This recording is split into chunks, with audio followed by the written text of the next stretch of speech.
प्रगति की हम जातिगत और पहचान आधारित राजनीति के कारण एक विनाशकारी जाल में घिर गए।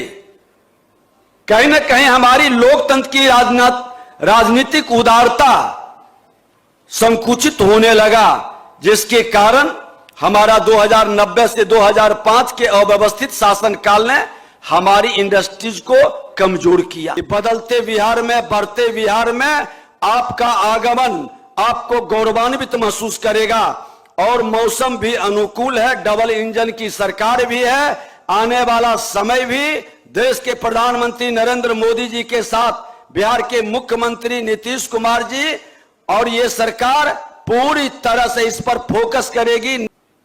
जब मैं बिहार को इतिहास की, भविष्य की धरती कह रहा हूं तो बड़े विश्वास और बड़ी जिम्मेदारी से कह रहा हूं। साथियों, एक तो प्रामाणिक तथ्य है कि भारत का सुनहरा इतिहास बिहार के इतिहास के योगदान से सजा है। देश का इतिहास बिहार के इतिहास के बिना अधूरा रह जाता है। हर क्षेत्र में अग्रणी भूमिका बिहार निभाया है, लेकिन उसकी परिसीमा केवल राजनीति, सामाजिक और सांस्कृतिक क्षेत्र तक सीमित नहीं है। इस देश में उद्यमता और आर्थिक गतिविधियों के इतिहास का अगुवा भी बिहार रहा है। मगध साम्राज्य के माध्यम से देश में पहली बार जिस व्यवस्थित शासन प्रणाली का विकास हुआ था, वह धरती भी बिहार ही है। आज कृषि, खनन, विमृता की कितनी विकसित व्यवस्था बनाई गई थी, उसका विवरण कौटिल्य के अर्थशास्त्र से लेकर उस जमाने में आए यात्रियों के दृष्टांतों में देखा जा सकता है। भारत के इतिहास ही नहीं, विश्व के इतिहास में इसकी चर्चा है। आगे भी चाहे मुगल हो, डच हो, अंग्रेज हो, सबके दौर में बिहार की यह धरती औद्योगिक आधार पर उपलब्ध और सुलभ रही है। कहने का मतलब है कि बिहार ऐतिहासिक रूप से बिजनेस फ्रेंडली रहा है। कुछ लोग बिहार के बारे में जो छवि बनाए हैं वो कतई उचित नहीं है। आधुनिक समय में भी टाटा ने अपनी शुरुआती बड़ी औद्योगिक इकाई अविभाजित बिहार के धरती से शुरू किए। पूरे देश में वो बिहार को प्राथमिकता दिए। डालमिया जी का भी सबसे बड़ा औद्योगिक प्रतिष्ठान इसी बिहार के रोहतास जिले में, जिसकी चर्चा हमारे श्रम संसाधन मंत्री जी ने किया। आजादी के बाद एक दशक तक हमने औद्योगिक विकास में अच्छी प्रगति की थी। बिहार के प्रथम मुख्यमंत्री श्री बाबू के स्पष्ट नीति, साफ नीयत से सभी सफल नीति हुआ और देश के बड़े बड़े उद्योगपति, बड़े बड़े बिजनेसमैन बिहार को प्राथमिकता देते थे। बिहार के लोग पलायन नहीं करते थे, बाहर से लोग रोजगार के लिए बिहार आते थे। ये इतिहास गवाह है। आज कॉरिडोर आधारित जिस बिजनेस मॉडल को देश भर में उत्साहित किया जाता है, शाहाबाद बेगूसराय औद्योगिक कॉरिडोर के माध्यम से बिहार ने इसकी अगुवाई की है। लेकिन आजादी के बाद की केंद्र की नीतिगत गलतियों के कारण कुछ देश के प्रधानमंत्री उस समय के माननीय श्रद्धेय अटल बिहारी वाजपेयी जी और नरेंद्र मोदी जी के पहले यहां के बारे में जो कहीं ना कहीं बिहार के साथ नाइंसाफी हुआ और उद्योग जगत में एक नए वातावरण को दूसरे जगह ले जाने का माहौल बना। ठीक है, पूरे देश के अंदर जाना चाहिए, लेकिन जहां लोगों की प्रथम चॉइस थी उसको उत्साहित भी करना हमारी जिम्मेदारी थी। करीब 4 दशकों तक इस नीति ने बिहार के औद्योगिक संभावनाओं को कमजोर किया। यह सच्चाई थी। इसके बाद भी हमारे बिहार के अंदर के बहुत सारे इंडस्ट्रीज आगे बढ़ते रहे। कंबाइंड बिहार झारखंड साथ में था। 1991 के आर्थिक उदारीकरण के बाद जब देश ने आशातीत औद्योगिक प्रगति की हम जातिगत और पहचान आधारित राजनीति के कारण एक विनाशकारी जाल में घिर गए। कहीं न कहीं हमारी लोकतंत्र की राजनीतिक उदारता संकुचित होने लगा, जिसके कारण हमारा 2090 से 2005 के अव्यवस्थित शासनकाल ने हमारी इंडस्ट्रीज को कमजोर किया। इस सच को स्वीकारने में कहीं दिक्कत नहीं है, लेकिन उस दौर में जो हालात थी, उस हालात के बाद जब हमारी सरकार एनडीए की सरकार बनी, बिहार के माननीय मुख्यमंत्री जी के नेतृत्व में, और देश के श्रद्धेय अटल बिहारी वाजपेयी जी ने कहा कि मैं भी बिहारी हूं और बिहार से भारत का इतिहास, बिहार के आर्थिक स्थिति से भारत का आर्थिक स्थिति मजबूत बनता है, इसको फिर से सजाना है। उनके पीरियड में कई नए इंडस्ट्रीज बिहार में आए। उनकी सफल नीति के कारण बिहार के अंदर कई ऐसे इंडस्ट्रीज आए जो बिहार को फिर एक बार देश के उस मानचित्र पर उभरने का, लोगों को आने का आमंत्रण दिया। आज देखिए, देश के प्रधानमंत्री नरेंद्र मोदी जी के आने के बाद जो पावर का सबसे बड़ा शिकायत थी, कमी थी, आज बिहार के अंदर पावर की कमी नहीं है। आज स्किल्ड लेबर हमारे पास है। और आपको जानकर के खुशी होगा कि आज हमारे माइंस के क्षेत्र में जो लघु खनिज हो या बृहद खनिज हो, बिहार देश के नक्शे पर अपने को स्टेब्लिश कर रहा है।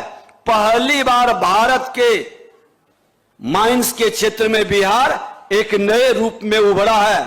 आपको जानकर के ये खुशी होगा कि बिहार के रोहतास के घोड़ा कटोरा में चूना पत्थर बृहद खनन के अंतर्गत ऑक्शन हो चुका है। आज जमुई में मंजोस में लौह अयस्क जो मिला है वो भी प्रक्रियाधीन है। गया में टंगस्टन मिला है, वो भी मेरा प्रक्रियाधीन है। जहानाबाद गया बॉर्डर पर निकेल, प्लेटिनम, रोहतास में ग्लूकोनाइट, इतने सारे हमारे जो बृहद खनिज के रूप में आज बिहार के अंदर एक वातावरण बन रहा है। ये 2024 के अंदर ये सारे भारत के नक्शे पर एक उभरता बिहार। माइंस डिपार्टमेंट ने आज झारखंड से जुड़ा हुआ जितना भी सीमावर्ती क्षेत्र है, सब में नए रिसर्च, नए खोज के साथ नए वातावरण हम बना रहे हैं। और जो मिनरल झारखंड के अंदर है उसका पार्ट मेरे बिहार के अंदर है। आपको मैं आमंत्रित करता हूं उस क्षेत्र में आप एक बार जरूर कदम बढ़ाएं। बिहार सरकार पूरी तरह से सहयोग के लिए खड़ी है। कितनी सुविधाएं, कितनी फैसिलिटी देश के अंदर जो मिलता है उससे बेहतर वातावरण आज बिहार सरकार बना रही है। और प्रकृति भी, प्रकृति के गर्भ में जो छुपा हुआ था आज वह उभर कर करके हमारे बिहार के भाग्य और भविष्य को बदलने के लिए प्रकृति का भी वरदान मिल रहा है। इस प्रकृति के वरदान में आप भी एक योद्धा की तरह भागीदारी करें, क्योंकि ये बिहार का ही भविष्य नहीं बदलेगा, ये विकसित बिहार ही नहीं बनाएगा, विकसित भारत में एक अहम भूमिका निभाएगा। आज उसी तरह से ये ज्ञान विज्ञान की भूमि रही है। आज पूर्व की वक्ताओं ने बहुत सारी विषय को रखा। मैं बताना चाहूंगा कि आज बिहार ने एक ऐसी फिल्म पॉलिसी लेकर आई और फिल्म पॉलिसी के साथ साथ फिल्म सिटी का भी हम आमंत्रित करते हैं। आज शूटिंग लोकेशन की बात हो, विरासत और विकास एनएसडी का ब्रांच हो, इस तरह से एफटीआई का रीजनल सेंटर बिहार के अंदर भारत सरकार से जो प्रस्ताव हमने रखे हैं, और इस तरह से कई ऐसे परिवर्तन हो रहे हैं। आपको बता दें कि आज पथ निर्माण मंत्री भी मेरे ही जिम्मे है।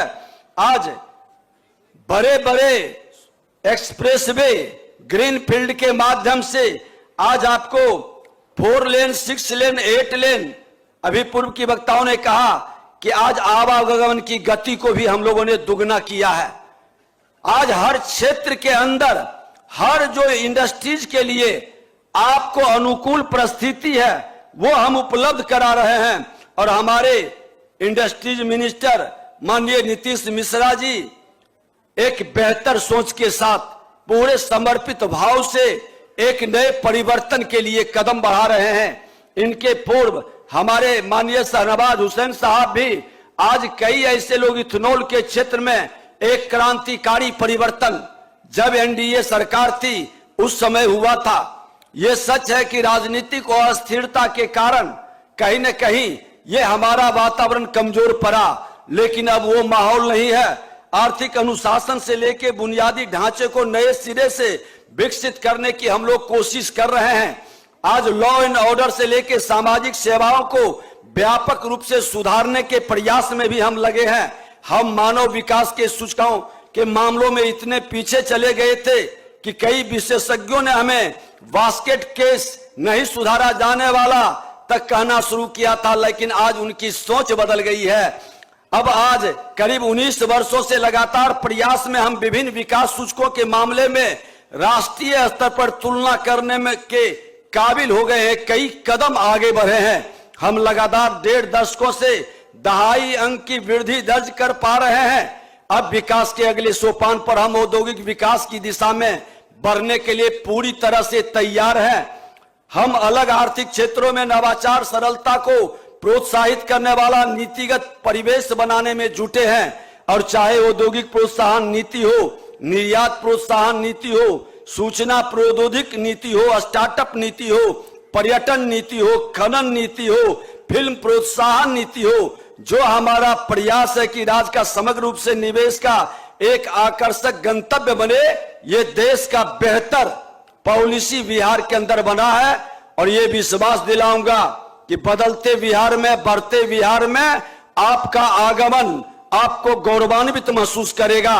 और मौसम भी अनुकूल है, डबल इंजन की सरकार भी है, आने वाला समय भी देश के प्रधानमंत्री नरेंद्र मोदी जी के साथ बिहार के मुख्यमंत्री नीतीश कुमार जी और ये सरकार पूरी तरह से इस पर फोकस करेगी, नई नीति को जमीन पर उतार कर साकार करेगी। आप सबों को फिर से हम अभिनंदन करते हुए बिहार के आर्थिक वातावरण में आप एक गवाह नहीं भागीदार बने, ये आमंत्रित करते हुए बहुत बहुत धन्यवाद।